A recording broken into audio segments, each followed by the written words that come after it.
Champing! Champing! Gumising ka na. Wala nang ulan, oh. Kahapon ka patulog ng tulog dahil maulan. Ngayon wala nang ulan. Champing! Gumising ka na. 2 araw ang maulan kaya nilalamig si Champing. At lagi na lang itong natutulog. Wala nang nagagawang project. Halika rito at mag-exercise ka. Meron kang bagong toy doon. Heto nga siya kahapon, nakasagsagan ng ulan. Hanggang gabi nilalamig yan at natakumot pang kulay pink. Mga bosa, binilhan ko kayo ng bagong toy. At wala na akong makita kahit isang toy nyo. Kinain nyo na ba lahat? Katulad lang din ito ng dati nyong toy na paborito nyong laruin. Tamang-tama ito pang exercise dahil lagi na lang kayong tulog. Tahimik pa yan sila sa mga oras na yan pero mamaya-maya para na namang mga hipon, palundag-lundag. Ito nga ang pinaka-importante yung toy nila para hindi sila naboboring. Meng, maglaro ka na. Wala nang pakialam ang mga senyor. Hindi na sila naiengganyo sa ganitong toy. Palibhasa mga senyor na. Kapag hindi na nakikipaglaro sa kanila ang tao ay sinasabit ko lang dyan. Para kahit anong oras pwede sila magpalundag-lundag. Sa puntong ito nagsisimula na naman ang kanilang bakbakan. Kaunahan sa listahan ay ang barakong tatay at si Chito.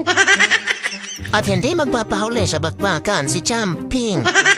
Tinatarget niya na naman nga dyan si Chito at hindi niya alam na ka-alerto ang kanyang angkol. Hindi napansin ni Champing kung sino ang sumugod sa kanya. Bigla namang sumugod ang maligalig. At nung mapansin ni Champing ang kanyang angkol ay lumayo na ito. Nasa bisyo pa naman din makipagbakbakan ang barakong Casper. Pag nagkataon makakagulpi na naman ito. Sa puntong yan tumago na ang berdugo kaya wala nang makalaban si Casper.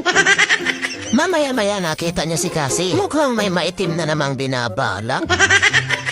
Titsempo na naman para makasinghot ng barako.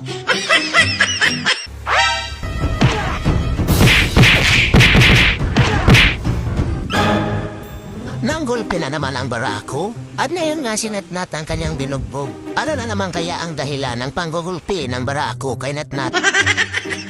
Casper, nakita mo na? Halhal na halhal ka na sa ginagawa mo, Per.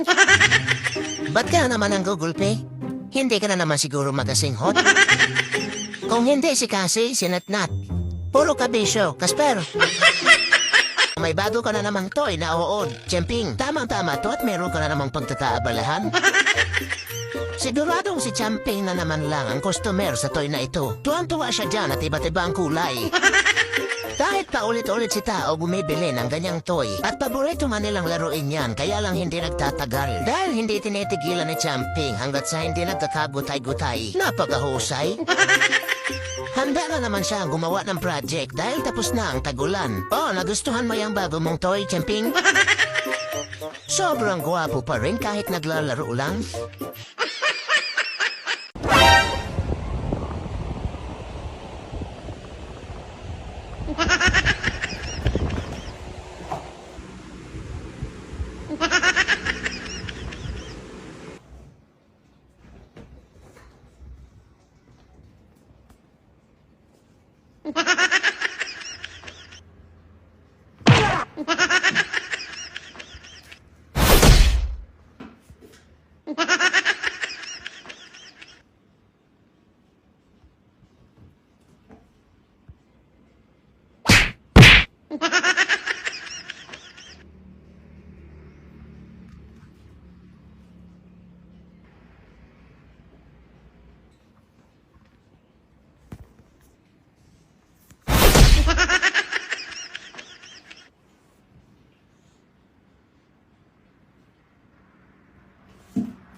Ano na naman nangyari? Nagbagbakan na naman kayo? Kinastigo na naman nga ng barako ang kanyang hilaw na pamangkin na si Champing. At heto kung ano ang naganap. Ayan ang sinasabi. Kaya pala wala na naman ang mga tainga. At kinastigo na naman siya ng barako. Kanina lang ay hinahabol nito si Chloe kaya uminit na naman ang paningin ng barako.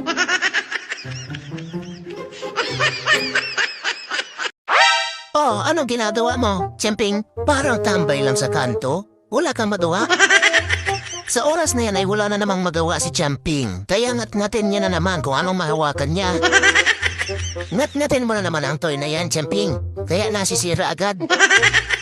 Halika doon at may gagawin tayo. Kesa ngat-ngat ka na ngat-ngat dyan. Masisira lang ng maaga ang toy nyo na iyan. Chemping!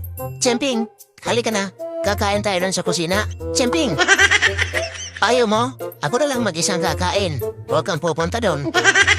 Naiinis na naman nga siya at ginugulo na naman siya ni tao. Mamaya-maya nag-skincare na naman si Chemping. Pinapapula niya pang lalo yung kanyang talampakan. Napakahusay oh. Wala man lang kahit isang alikabok ang kanyang katawan dahil napakasipag mag-skincare ni Chemping. Naiinis na naman nga siya dahil ayaw niyang maistorbo ang kanyang pag-orasyon. Sobrang puti mo na, Chemping.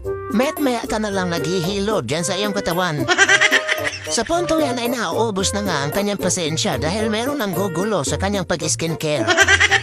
Kapag ganyan nga ayaw niyang hinahawakan siya at baka madumihan ang kanyang kutis.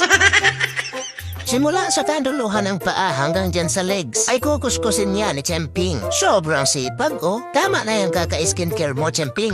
Baka matanggal na lahat ng balahibo mo.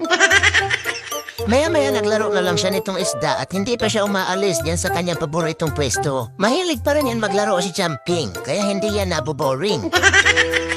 Maya-maya naglaro na lang siya ng solo at hinuhuli niya na naman nga ang isda na yan.